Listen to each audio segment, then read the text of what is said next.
You wake up late. You rush to catch the train. You miss it by seconds. Again. You invest your savings into what everyone says is the next big thing. 6 months later, it's worthless. You say something at a party that makes everyone go silent. You replay it in your head for the next 3 years. Here's the truth. You're not unlucky. You're not stupid. Your brain is sabotaging you. Today, I'm going to reveal the 6 psychological traps that are quietly destroying your decisions. And by the end of this video, you'll know exactly how to outsmart your own mind. And stick around because I'm giving you a practical checklist you can use today to start making better choices. Let's dive in. Hey everyone, welcome back to the channel. If you're new here, I break down psychology concepts that actually matter in your everyday life. No fluff, just practical insights you can use immediately. So here's the thing. Your brain is incredible. It processes millions of pieces of information every single day. But to handle all that data, it takes shortcuts, mental shortcuts. And while these shortcuts help you make quick decisions, they also lead you straight into traps. These traps are called cognitive biases, and they're the reason smart people like you and me, make surprisingly dumb mistakes. Understanding these biases isn't just interesting, it's life-changing. Because once you know how your brain tricks you, you can start making decisions that actually serve your goals instead of sabotaging them. So let's get into it. Let me start with a simple definition. What exactly are cognitive biases? Think of them as glitches in your mental software. They're systematic patterns of deviation from rational judgment. Your brain evolved to help you survive in the wild, to make split-second decisions about threats and opportunities. But in our modern world, those same survival mechanisms often backfire. Here's a quick example. Imagine you're shopping online and you see 2 products. One costs $20, the other costs $200. Without even reading the descriptions, your brain automatically assumes the expensive one is better quality. That's a cognitive bias at work. Price equals quality, right? Not always, but your brain makes that leap anyway. This happens in every area of your life: relationships, career choices, investments, health decisions. Your brain is constantly taking shortcuts, and those shortcuts have consequences. Now, you might be thinking, okay, but I'm pretty rational. I think things through. And sure, you probably do. But here's what makes cognitive biases so dangerous. They're invisible. They operate below your conscious awareness. You don't feel biased. You feel logical. And that's exactly why they're so powerful. So let's break down the 6 most common biases that are probably affecting your decisions right now.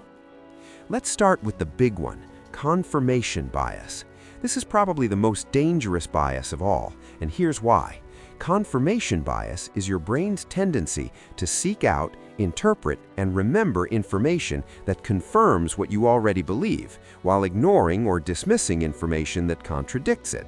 Think about it. When was the last time you went looking for evidence that you were wrong about something? Exactly. We don't do that. We look for evidence that we're right. Let me give you a real example. Let's say you believe a certain diet is the healthiest option. Maybe it's keto, maybe it's vegan, doesn't matter. Once you've committed to that belief, your brain starts filtering information. You follow social media accounts that support that diet.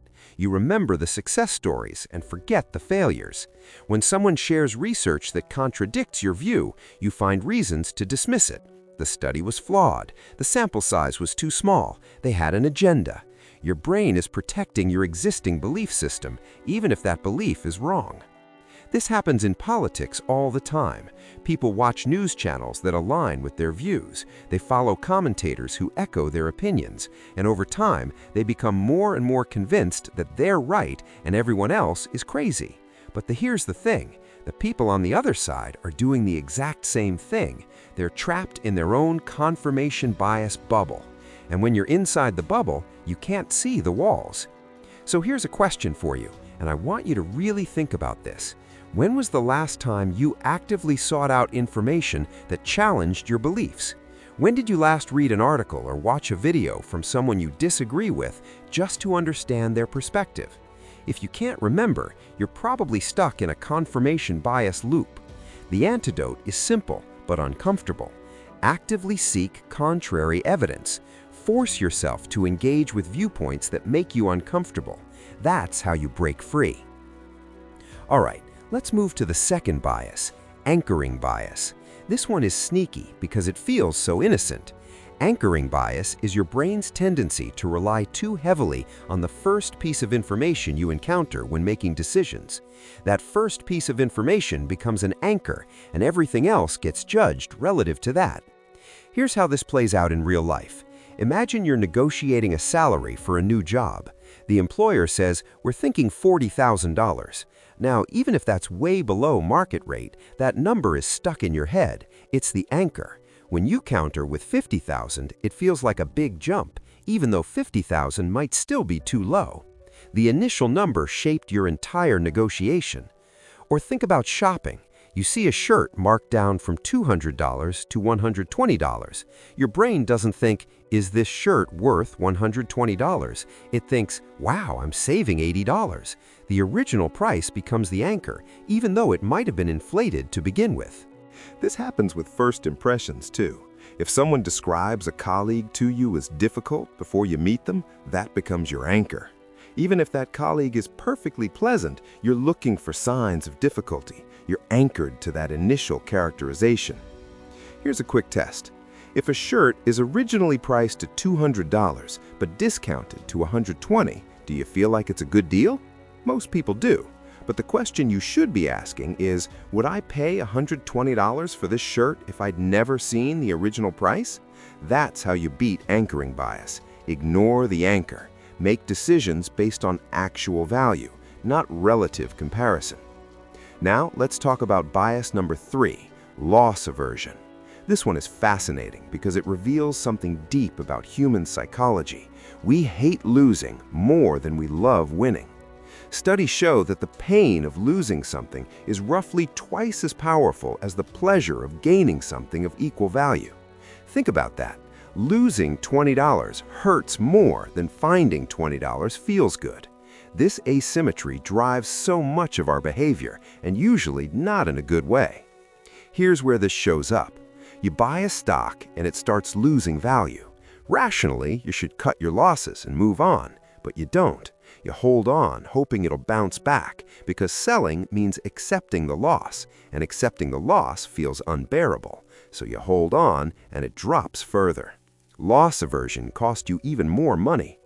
Or think about relationships. You stay in a job that makes you miserable, or a relationship that's clearly not working, because leaving feels like admitting failure.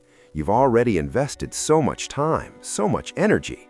Walking away means losing that investment. So you stay, even though staying guarantees more misery.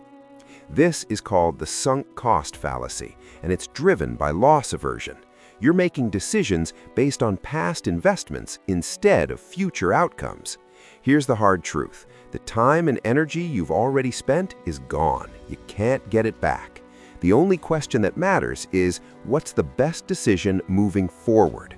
But our brains don't work that way. We keep throwing good money after bad, good time after bad, because admitting loss is too painful.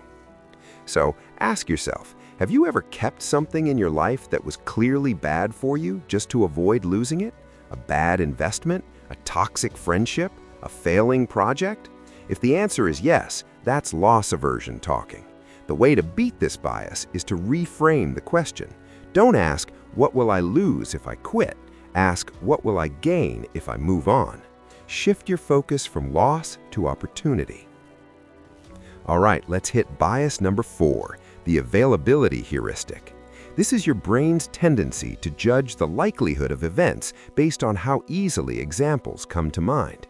If you can think of examples quickly, your brain assumes it must be common or likely. If you can't think of examples, your brain assumes it's rare. But here's the problem. Memorable doesn't mean common. Let me give you the classic example, plane crashes. Every time there's a plane crash, it's massive news, it's dramatic, it's tragic, it's everywhere. So when you think about plane safety, those crashes come to mind instantly, and your brain concludes flying is dangerous. But statistically, flying is one of the safest ways to travel. You're far more likely to die in a car accident. But car accidents don't make international headlines. They're not memorable, so your brain underestimates the risk. This happens with crime, too. If your local news constantly covers violent crime, you start to believe crime is skyrocketing, even if the actual statistics show crime is decreasing. The availability of those stories in your memory distorts your perception of reality. Or think about success stories. You hear about the entrepreneur who dropped out of college and became a billionaire. That story is memorable, it's inspiring, so your brain overestimates how common that path is. You don't hear about the thousands of dropouts who struggled and failed because those stories aren't newsworthy. The fix for availability heuristic is simple. Check the statistics, not just your memory. Don't base decisions on headlines and memorable stories. Look at actual data. What are the real numbers? What does the research say? Because your gut feeling is probably wrong, and it's wrong in predictable ways based on what's most memorable. Now, bias number 5. Overconfidence bias. This might be my favorite because we all do this and we all think we're the exception. Overconfidence bias is your tendency to overestimate your own abilities, knowledge, and judgment. We think we're better drivers than average. We think we're smarter than most people. We think our predictions are more accurate than they actually are. And here's the kicker. The less we know about something, the more confident we tend to be. There's actually a name for this, the Dunning-Kruger effect. When you're a beginner at something, you don't know what you don't know, so you feel confident. As you learn more, you realize how complex the topic actually is, and your confidence drops. It's only after years of experience that your confidence is calibrated to your actual ability. But in the beginning, you're confidently incompetent. Think about investing. Tons of people jump into the stock market with minimal knowledge and absolute confidence that they can beat professional investors. And some get lucky at first, which reinforces their overconfidence. Then they lose big. Or DIY projects. How many times have you thought, oh, I can fix that myself, how hard could it be? 3 hours later, you've made it worse, and now you have to call a professional anyway. Overconfidence strikes again. The antidote to overconfidence is feedback and humility. Actively seek out feedback on your decisions and performance. Ask people you trust to give you honest assessments. Question your assumptions. When you're about to make a confident prediction, ask yourself, what evidence do I actually have for this? What could I be missing? This kind of self-questioning feels uncomfortable because it challenges your ego, but it's the only way to calibrate your confidence to reality. All right, the 6th and final bias, social proof. This is your tendency to follow the crowd even when the crowd is wrong. We're social animals. We evolved in groups, and for most of human history, doing what everyone else was doing was a pretty good survival strategy. If everyone's running, you should probably run too. You can ask questions later.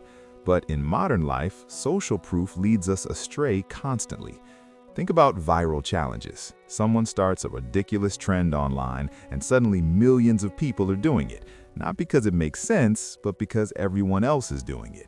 Or fashion trends. You buy clothes you don't even like because they're in style. Or investment bubbles. Everyone's buying a certain stock or cryptocurrency, so you jump in too.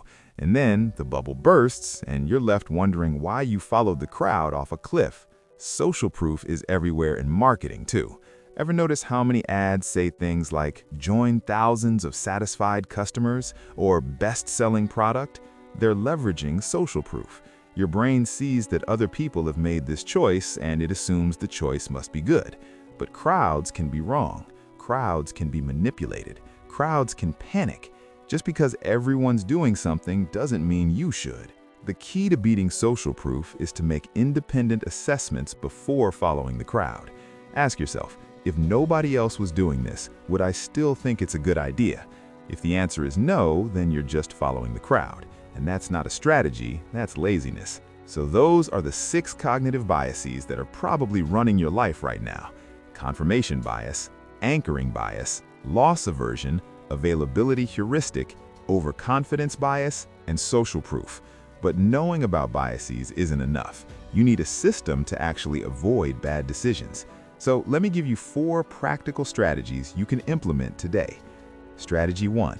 Pause before making decisions. This sounds simple, but it's incredibly powerful. Most bad decisions happen when we're on autopilot. We react instead of respond. So create a pause. If it's a small decision, take 10 seconds. If it's a big decision, sleep on it. Give your rational brain time to catch up to your emotional brain. Strategy 2. Question your assumptions. Before you commit to a decision, ask yourself, what am I assuming is true? What if that assumption is wrong? This simple exercise can reveal blind spots you didn't even know you had. Write down your assumptions. Look at them on paper. Challenge each one. Strategy 3. Seek opposing viewpoints. This is especially important for confirmation bias. Find someone who disagrees with you and ask them to explain their perspective. Not to argue with them, but to genuinely understand. This is uncomfortable, I know, but it's also how you escape echo chambers and make better decisions. Strategy 4. Use checklists or frameworks for big decisions. Pilots use checklists. Surgeons use checklists. Why? Because even experts make mistakes when they're tired or stressed or overwhelmed. A good checklist forces you to consider all the important factors, even when your brain wants to take shortcuts. For big decisions, create a simple framework. What are the criteria that matter? What are the potential risks? What information am I missing? Write it down. Work through it systematically.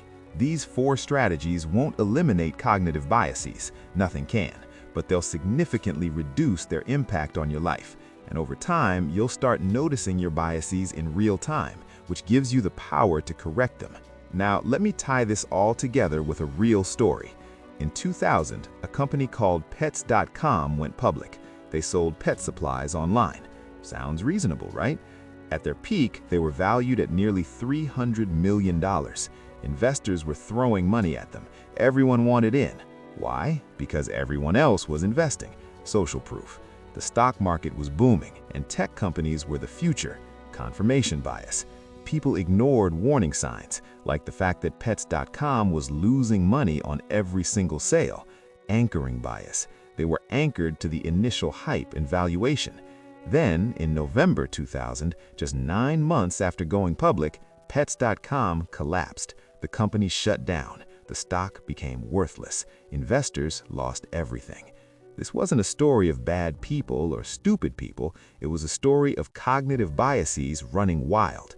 Smart investors, experienced business people, all fell into the same traps. They followed the crowd. They confirmed their existing beliefs. They anchored to inflated valuations. They overestimated their ability to pick winners, and they lost big. The lesson here is simple. Cognitive biases don't care how smart you are. They affect everyone. But awareness is power. When you can spot these biases in your own thinking, you can course correct before you make costly mistakes. So here's my challenge to you. Your brain isn't broken, it's just biased. And now that you know the 6 major biases that are shaping your decisions, you have a choice. You can keep operating on autopilot, letting these invisible forces push you around, or you can start paying attention, questioning your instincts, and making decisions that actually align with your goals. If you found this video helpful, hit that like button. Subscribe if you want more psychology content that actually matters. And here's what I really want to know. Which bias do you think has tricked you the most? Drop a comment below and let me know. I read every single one, and I'd love to hear your stories. And before you go, next week, I'm dropping a video on how your emotions hijack your decision-making, even when you think you're being totally rational. You're not going to want to miss it. So make sure you're subscribed with notifications on. Thanks for watching, and I'll see you in the next one.